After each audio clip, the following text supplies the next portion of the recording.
Why, you the prettiest thing I ain't never in all my born days.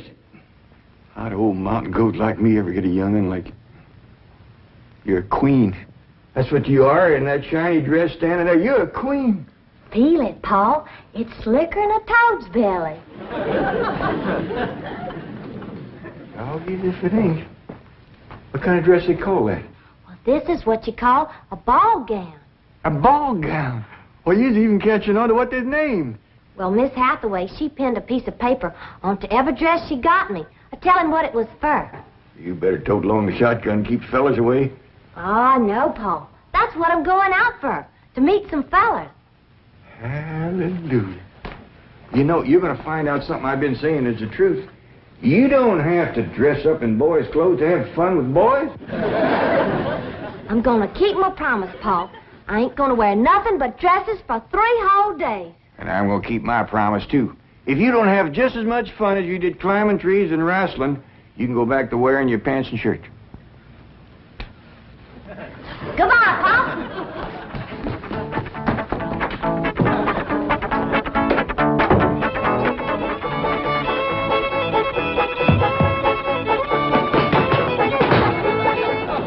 What you doing? Killing ants? Hey, this place ain't got no ants. I'll tell you something else it ain't got. That's me. I'm gonna pack up and go home. Now, wait a minute. Hold on there. This is home. Not to me it ain't. And for my part, they can give Beverly Hills back to the Indians. Or whoever else was fool enough to come here in the first place.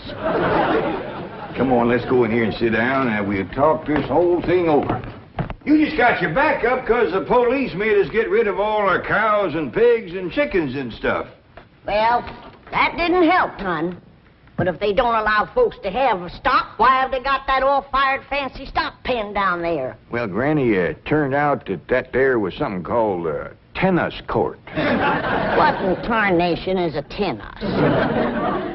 I don't know, but one of these days we'll get us a pair of them and go to raise them out there. Well, you go to raising them. I'm going back home, where I can get some good things in life, like hog jowls and possum shank. Now, hold on, Granny. Jethro's out hunting possums right now. Well, he won't find none. I've been all over these Beverly Hills, and I tell you it ain't easy. Climbing fences and walls and jumping over hedges to get around those cement ponds where there are a lot of half-naked women laying there smearing themselves with oil and yelling at you to get out, get out. I tell you, Jed, this place is full of the laziest, greasiest, unfriendliest mess of people I ever did lay my eyes on. Here's Jethro. Hi, boy. What'd you get? I got chased by a fellow with a club. Now, you hear that, Jed? It says Beverly Hillbillies picking on a little boy like Jethro. Come on, Jethro, load up the truck and let's head for home. Hold on. I think I know what's ailing you two. You're just plain old homesick. Well, I'm sick of this home, I can tell you that. Yeah, now, I got a surprise. I've been kind of saving. I reckon now's good times any to let the cat out of the bag. We need pigs and chickens, and he gets us a cat. Now, that ain't the surprise, Granny. The surprise is Pearl's coming out here. Ma's coming out here? Yeah, and she's bringing your sister Jethrine. Hot diggity dog. Yeah, I wrote her a letter. I said, Pearl, I says, why don't you come out here and bring Jethrine? We got lots of room and plenty to eat, and we sure is a hanker to see you. Oh, boy. I gotta get us some possum now, Because if there's one thing Ma and Jethrine likes, it's grits and possum shanks. You don't look particular cheered up, Granny. Jed, you might fool that boy with a story like that, but not me. What do you mean? Since when can you write letters? Granny, now wait a minute. Wait a minute. Granny, I didn't write that letter by hand. Held the pencil twist your toes, did you? No, I wrote it by a new way the banker's secretary showed me. It's called dictation. What's dictation? Oh, it's wonderful, Granny. You just talk and she writes it down. She sure must write fast. Yeah, with a bad hand, too. She got a bad hand? This one, she calls it her shorthand. I don't care how many letters you dictate, Jed. Pearl ain't a-coming out here. Leastwise, not right now. Well, sure she is, Granny. She's looking to find a husband for Jethrine. I'll tell you who Pearl is a-looking to get a husband for her. Pearl. And I think she's got her cap set for that oil man that bought your swamp. Mr. Brewster? Why, he lives clean over to Tulsa. Yeah, but pumping oil brings him over to your place. And I'll bet you pigs to polecats that when he shows up, Pearl ain't fur behind.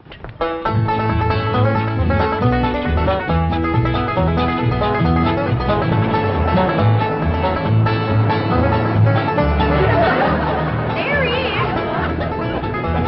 Hold on, Jeffrey.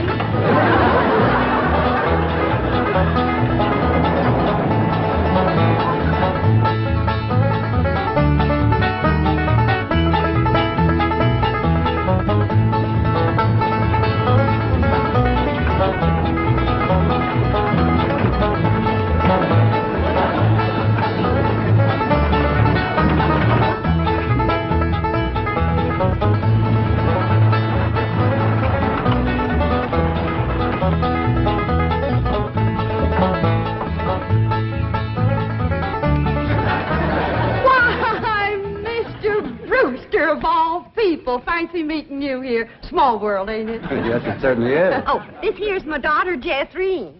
This is Mr. Brewster, dear. I'm pleased to meet you, young lady. Hi. May I give you a hand, Mrs. Bodine? Oh, thank you. You stay in the buggy, dear. Careful now. There we are. Well, I see you girls are on your way to a Halloween party. What kind of party? Halloween.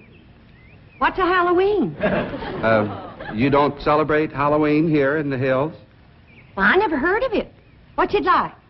Well, it's an occasion where everyone gets dressed up in their most beautiful clothes. Oh, these old things, they're just something I threw together myself. Well, they look like they came from Saks. Well, they didn't.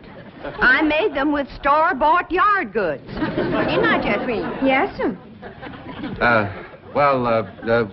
What brings you girls here on this beautiful Indian summer day? Following you.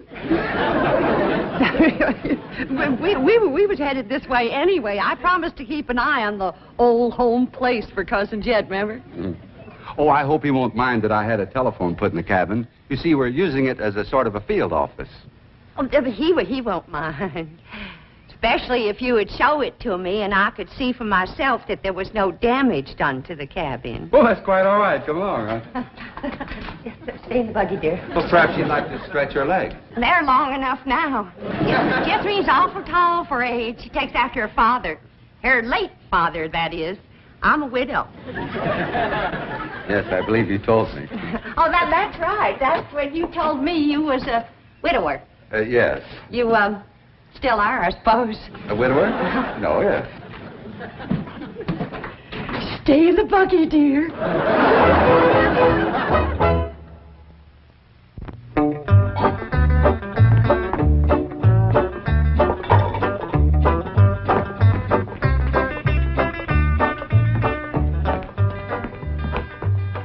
I'm going back where I should have stayed in the first place. Now, Granny, before you do something your lad will be sorry for, you better take another look around. See all the nice things we got here that you wouldn't have back home. Like what? Like this great big cooking room, for one thing. Why, you could take our whole cabin in and put it right in this one room. Well, if you did that, I might stay. What about them big ice boxes? Ain't got nothing like them back home. Didn't need 'em. Got got nippy in the fall like the good Lord intended it to. This crazy California stays warm all year round. Well, that's awful good for growing things. Look at that fruit there. Did you ever in your whole born days ever see anything as pretty as that fruit? Don't spoil neither. Don't taste neither. Oh, now. Jethro ate a whole bunch of them grapes. 2 apples, a pear, and a whole handful of strawberries.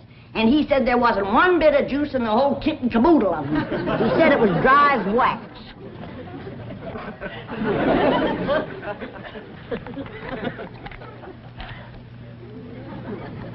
Here's a mighty dry and gummy. Maybe you ain't supposed to eat this fruit. That's the trouble with this miserable place. You ain't supposed to do nothing. You ain't supposed to have cows or pigs or chickens. You ain't supposed to fire up the still and make a little moonshine whiskey. Answer me, what can you do in this Beverly Hills? Well, you can do lots of things, Granny. Things you couldn't do back home. Name one. Well, you can call up your friends on the telephone. No, you can't. Why not? 'Cause we ain't got no friends, that's why not. There ain't been one neighbor come a-calling on us since we moved in here. Oh, so that's what's ailing you. Nobody's been coming to call. Well, now you got to remember what Pearl said. This here is Beverly Hills where the movie stars live. What's that got to do with it? What's that got to do with being friendly? Nothing. I just thought it might sidetrack you. Well, it didn't. Movie stars are people just like us, ain't they? Yeah, certainly it's prettier. Wouldn't it be worth waiting for if one of these days they come a knock on the door and we go to answer it, and we open up the door and standing there would be Mary Pickford. Mary Pickford? Yeah, with the golden curls hanging down her back and her pretty little rosebud mouth saying friendly things like, howdy there, I'm Mary Pickford. Oh, you'd say to that? I'd say, who's Mary Pickford? That's right. Granny, she's America's sweetheart. You know that movie house where Pearl plays piano on Saturday nights? I heard of it. Well, she says little old Mary is everybody's favorite. Well, tell me this. If Mary Pickford moved in that little cabin down the creek from us back home, what would we do? Oh, we'd have gone calling and brought her over a mess of pone and skinned possum. Yeah. And has Mary Pickford brought us a mess of pone and skinned possum? No, she ain't. You gotta remember, Granny, she probably spends 4 or 5 hours a day just fooling with and combing that beautiful curls hangs clear down Uncle to... Jan! Well, hello, Jethro. What'd you get this time? I got arrested. Yeah. Policeman, he took my gun away. He said they don't allow hunting in Beverly Hills. That does it. That does it. Then he pointed to old Duke here. He said that dog had his rabies shot. And I said, no, sir, that dog ain't had nothing shot. I'm careful with a gun. What'd he say? He said, oh, a wise guy, huh? So he put Duke and me in his police car. But we jumped out and run. Oh, is Ma and Jeff Reen here yet? No, and they ain't a-coming. Now, if you want to see your ma and your sis, you pack up that truck, and you and me will skedaddle back home where folks is friendly. Now, Granny. Doggone if she ain't the muliest little woman. Granny, now just a minute. Now, Granny, will you just let me say one thing? Well, you be quick, 'cause I got a long trip ahead of me. Granny, I know it ain't been easy for you out here. New things is always vexing, especially at your age, but I'm bound and determined to keep this family together. And if you go back to the hills, we's all going with you. Now, I'm asking you please to stay. Not for my sake, but for Ellie Mae. Granny, what this place has done for her is a plain miracle. Why, that wild Injun has become a grand lady. I wish you could have seen her go out that door looking like a queen in a picture book. I tell you, I just wanted to sit down and bawl, the way you done when I married her ma. Now, she's just... She's out there now. Now, just wait, Granny. Wait till you see.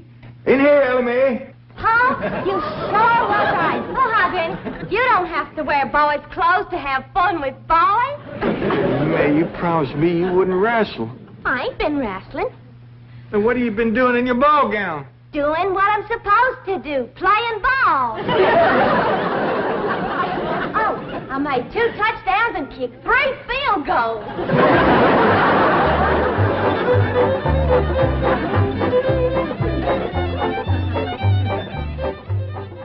Well, your cousin certainly seems anxious for you to come to Beverly Hills, Mrs. Bodine. Will you?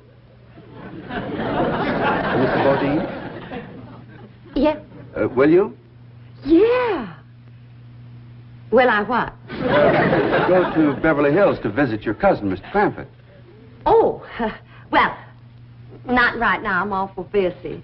You see, I do fancy sewing and hat making and give beauty courses and personality building and music lessons.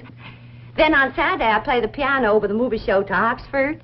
And then, of course, there are my young ones, Jethro and Jethreen. Of course, they're no trouble. Jethro's in California, and Jethreen, she's fixing to get married. Well, congratulations. When's the wedding? Soon as she finds a fella. Well, you certainly are a busy woman, Mrs. Bodine. Yeah. As Cousin Jed used to say, Pearlie, the fella that gets you sure don't have to worry about supporting you. This is the phone I was telling you about. It's called a field telephone. Now, with this, I can communicate directly with the men working at the drilling site.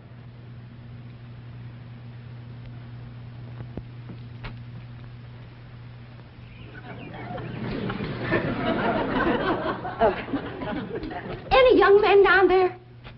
Oh, yes. Any unmarried young men? I'm sure there are.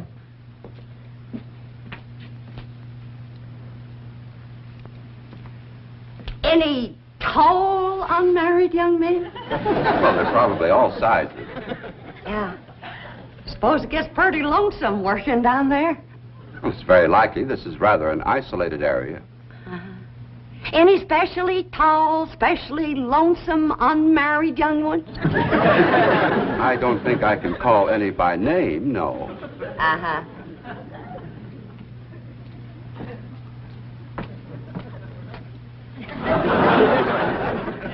Well, I was just wondering.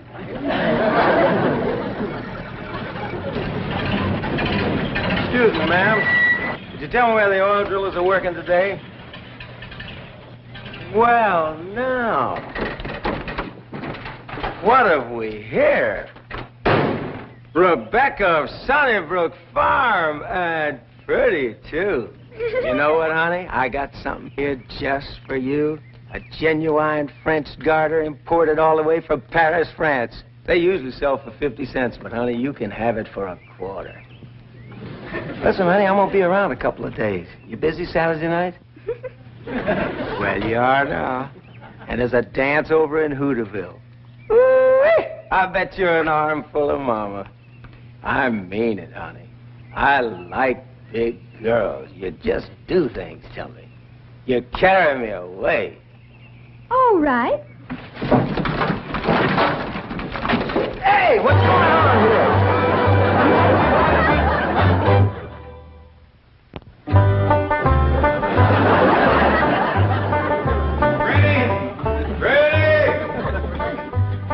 There you are. What are you doing? I'm figuring.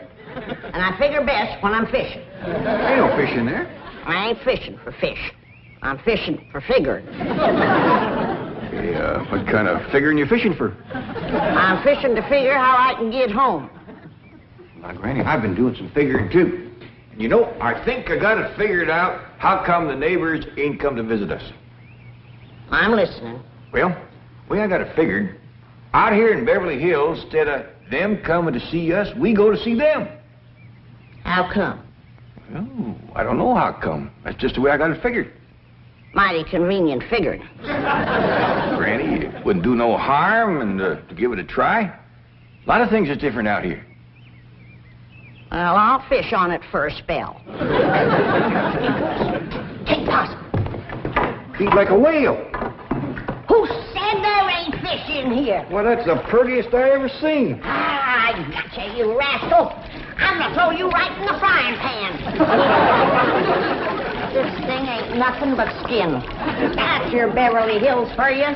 All flashy and show on the outside and nothing on the inside where it counts. Fishing, people, is two different things. We're going to calling on our neighbors, and then we'll do our judging.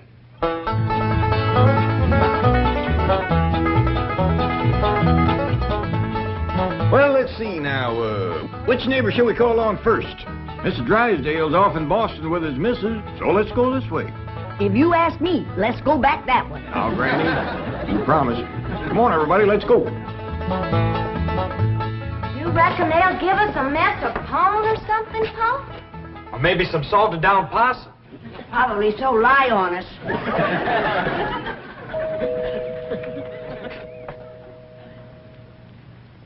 I'm not expecting anyone, Agnes. Oh, it's probably just some children playing trick-or-treat, ma'am. Hi, ma'am. We's the Clamptons. You got something for us? Yes, Joe. Aren't you rather big for this? Yes, ma'am, we are. In fact, I don't see how anybody gets through that little door. Just a minute. Come in. Come in and set a spell, as you folks say up in the hill. Well, we, thank you. We got a lot of calls to make. But, this here is Granny. Howdy. Hello? I'm my daughter, Ellie. Oh. My nephew, Jethro. Oh. And I'm Jed. Hello, Jed. I'm Agnes. Just call me Aggie. Mighty nice place you got here, Aggie. Oh, shucks, 'tain't nothing but a heap of bricks, but we call it home. Well, sure is nice to meet up with you. Oh, now wait just a minute. I got something for you. Wait a second. Here you go, Granny, and Ellie, that's for you, and Jethro, for you and Jed. There. Yeah, thank you. That's mighty neighborly of you. And you must come and see us sometime. Yeah, we'll go hunting together. Hey, Aggie, you like to play football? Love it. Well, there's a whole bunch of fellas that plays in the pasture down the way a piece. And they'd like it just fine if I could bring some more girls along. I don't think... Please, can we go out now? Not yet, children. Not till it gets dark.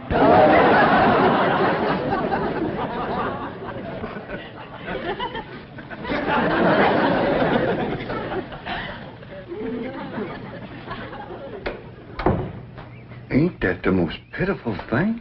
Heart-rendering. Just heart-rendering. Nice-looking woman. Friendly as you please.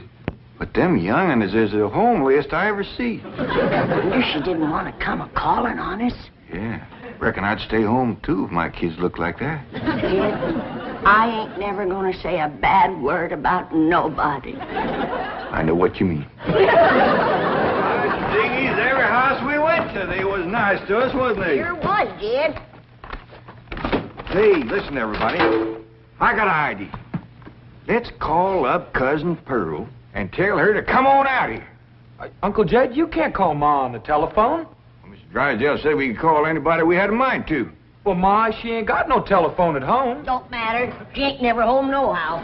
The way I look at it, you can't never tell what you can do until you try. Don't forget to spin the wheel.